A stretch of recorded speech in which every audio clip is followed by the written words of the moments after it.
Hello दोस्तों, welcome to my hair transplant blog. दोस्तों, सबसे पहले मैं उन लोगों को तहे दिल से धन्यवाद देना चाहूँगा जिन्होंने मेरी हेयर ट्रांसप्लांट से रिलेटेड वीडियो पसंद कर रहे हैं और सब्सक्राइब कर रहे हैं। भाई 2-3 सब्सक्राइबर थे और 39 सब्सक्राइबर हो गए। बहुत बहुत धन्यवाद आप लोगों को। और ये जो वीडियो है वो हेयर ट्रांसप्लांट की रियलिटी वीडियो है और बिल्कुल मैं रियलिटी बेस्ड ही वीडियो बना रहा हूँ, ठीक है।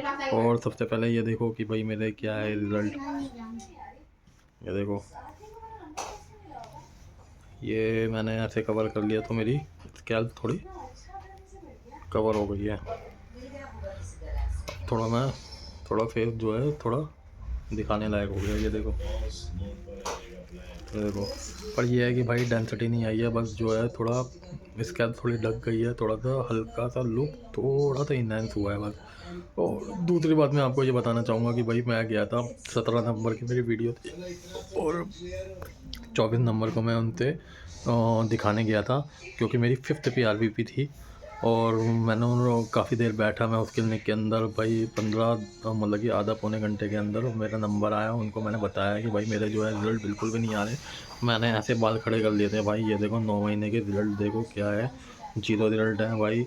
एक भी ग्राफ मेरे को लग नहीं रहा कि सर्वाइव किया है। ये देखो यहाँ पे मेरी स्कैल्प खा रही है, यहाँ पे हल्के से गुड़िया जैसे बाल आ गए हैं, ठीक है। ये देखो मैंने हल्के से उनको दिखाया तो उन्होंने बोला कि भाई थोड़ा पेशेंस रखो, आपके बाल आएंगे, हमने पूरी मेहनत की है। ये सब मेरी बात हुई। मैं बहुत गुस्से में था क्योंकि भाई इतना टाइम देने के बाद भी मेरी चीज़ें नहीं हुई। मैंने गुस्से में काफ़ी बातें उन्हें बोली कि भाई ना तुम्हारे हेयर ट्रांसप्लांट के रिज़ल्ट दिख रहे हैं, ना PRP के रिज़ल्ट दिख रहे हैं। इतनी महंगी आपकी मेडिसिन और सिनम आती है, लगभग हर महीने 5,000 रुपये का कॉस्टली खर्चा होता है। ये भी मैं आपको कम बता रहा हूँ, कहीं क्लिनिक में इससे भी ज़्यादा है। 5,000 रुपये का खर्चा हर महीने आप मान के चलो कि होता ही है। मैंने बोला कि भाई ये ट्रांसप्लांट बहुत मेरे को कॉस्टली पड़ रहा है और उसके अकॉर्डिंग तो मेरे को रिज़ल्ट एक भी नहीं दिख रहा। और मैंने उनको ये भी बोला मेरे को लग रहा है कि आपने जो ग्राफ निकाल के लगाए हैं वो हो सकता है सर्वाइव नहीं करे हैं और इस वजह से मेरे रिज़ल्ट नहीं आए। और ये देखिए मेरी जो है हेयर लाइन भी इम्प्रूव नहीं हुई है बिल्कुल भी। मैंने उनको बताया कि भाई कम से कम मेरी हेयर लाइन तो इम्प्रूव हो जानी चाहिए थी। हेयर लाइन भी बिल्कुल भी इम्प्रूव नहीं हुई है। और ये जो हल्के हल्के जो ये बाल आ रहे हैं थोड़े से बेबी हेयर ही आ रहे हैं। अब पता नहीं ये ग्रो करेंगे या नहीं करेंगे, पता नहीं। मैंने उनको सब बातें बोली गुस्से के अंदर, ठीक है। तो यही सब हुआ। उन्होंने बोला कि भाई पेशेंस रखिए, आपको बाल आएंगे, थोड़ा टाइम लग रहा है, अगर नहीं आए तो हम सेकंड ट्रांसप्लांट करेंगे। मैं बोला भाई सेकंड ट्रांसप्लांट तो मैं कभी भी यहाँ से कराऊंगा ही नहीं। जब मेरे फर्स्ट ट्रांसप्लांट के अंदर रिजल्ट नहीं आया तो मैं सेकंड ट्रांसप्लांट क्यों कराऊंगा भाई। भाई मेरे क्या नाम है, ग्राफ नहीं ख़राब होंगे। तो काफ़ी ज़्यादा मतलब कि आधे पौने घंटे तक वो मेरे को और मैं उनको बातें बोलता रहा और वो जो है वो मेरे को सेटिस्फाई करने के अंदर लगे रहे। पर मेरे को जो फील हो रहा था कि भाई नहीं आया है भाई मेरे रिज़ल्ट, तो उनको मैं एक्सपेक्ट करके दिखाना चाह रहा था। और उनके पास एक डिवाइस था, उन्होंने देखा कि भाई क्या नाम है, एक बालों को स्क्रीनिंग करने का एक डिवाइस होता है स्कैल्प पे, आपने देखा होगा यूट्यूब पे लगाते हैं तो वो जड़ें कितनी सर्वाइव करती है क्या नहीं है। वो लगा के उन्होंने देखा, वो कह रहे हैं कि भाई आपके बाल आ जाएंगे, थोड़ा लेट आएंगे, ये है वो है।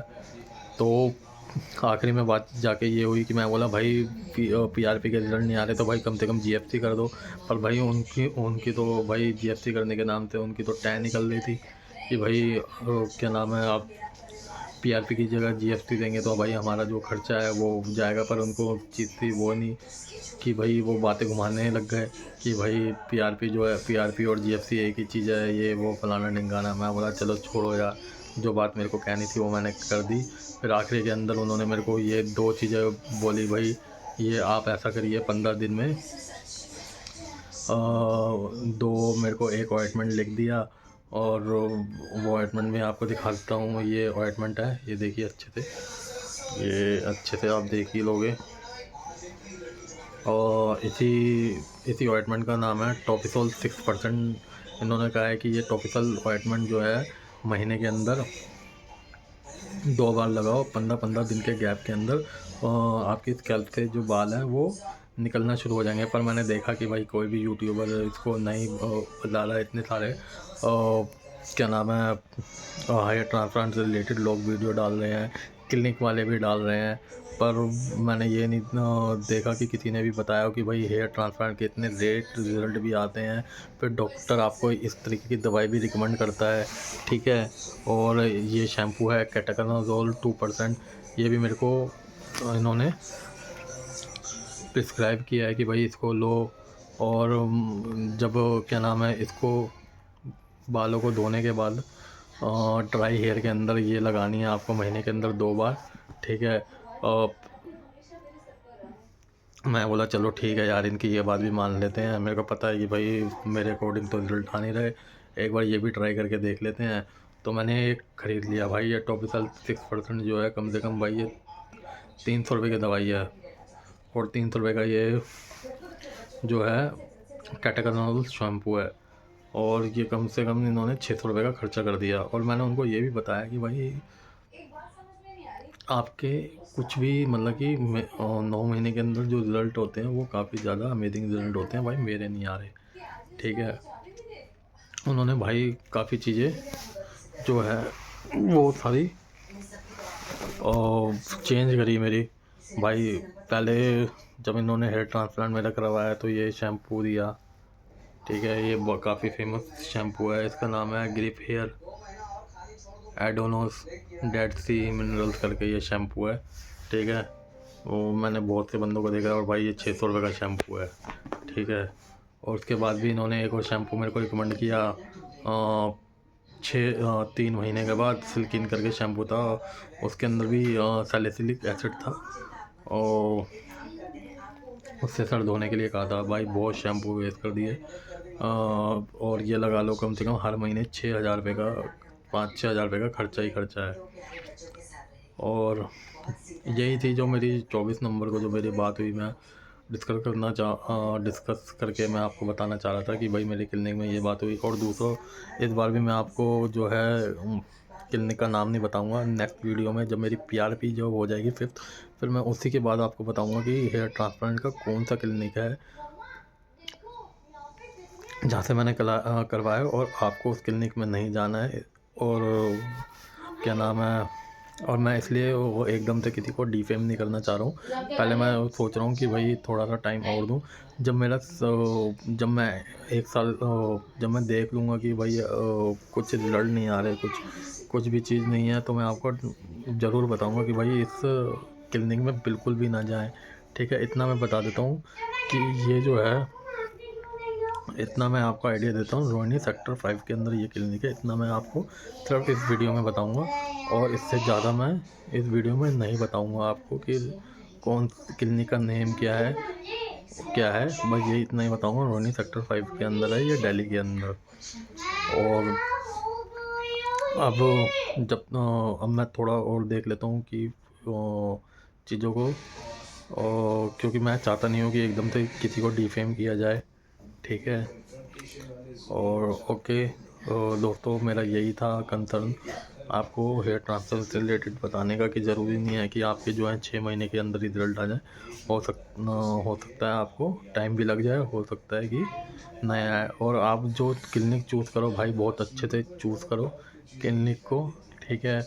उधर के रिज़ल्ट कैसे हैं, एकदम से कोई डिसीज़न मत लो, और प्रेफर करो कि डॉक्टर ही करे, टेक्नीशियन ना करे भाई। बहुत से जो हैं टेक्नीशियन ही इसको प्रैक्टिस करने लग जाते हैं, तो टेक्नीशियन ही होता है भाई, ठीक है। डॉक्टर ही होता है। और तो मैं यही आपको रिकमेंड करूँगा कि भाई आप जो है हमेशा डॉक्टर को ही की प्रेफर करें, और उनसे बात करें कि भाई अगर आप डॉक्टर हो तो आप ही करोगे ना, ठीक है। ये चीज़ मतलब कि लिखवा लो कि भाई आप ही करोगे भाई। मैं ये कभी भी किसी को रिकमेंड नहीं करूँगा कि जो है अपनी स्कैल्प जो है किसी भी ऐसे वैसे बंदे को आप सौंप दो, क्योंकि ये सर का मामला है, ठीक है। और ये जो मामला होता है ये काफ़ी सेंसिटिव मामला होता है। तो आपने देखा भी होगा कि बहुत सारे जो है मतलब कि लोग भी एक्सपायर हो गए हैं, मर गए हैं हेयर ट्रांसप्लांट से रिलेटेड, यूपी के अंदर, दिल्ली के अंदर भी हुआ है, ऐसा मैंने देखा है।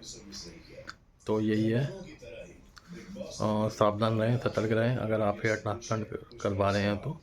ओके दोस्तों, बाय, जय हिंद, जय भारत। मैंने आपको सारी बातें डिटेल में बता दी है, ठीक है, दोनों चीज़ें।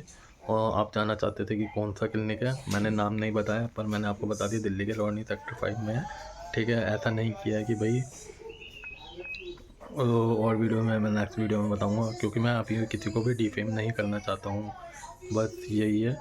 और मैं थोड़ा और टाइम देना चाहता हूँ, ठीक है। थोड़ा हल्का सा मेरे को 0.1% का थोड़ा सा इम्प्रूवमेंट लग रहा है, तो इस वजह से मैं कुछ कहना नहीं चाह रहा हूँ ज़्यादा, बस यही कहना चाहता हूँ कि भाई यही मैंने आपको बता दिया है। ओके।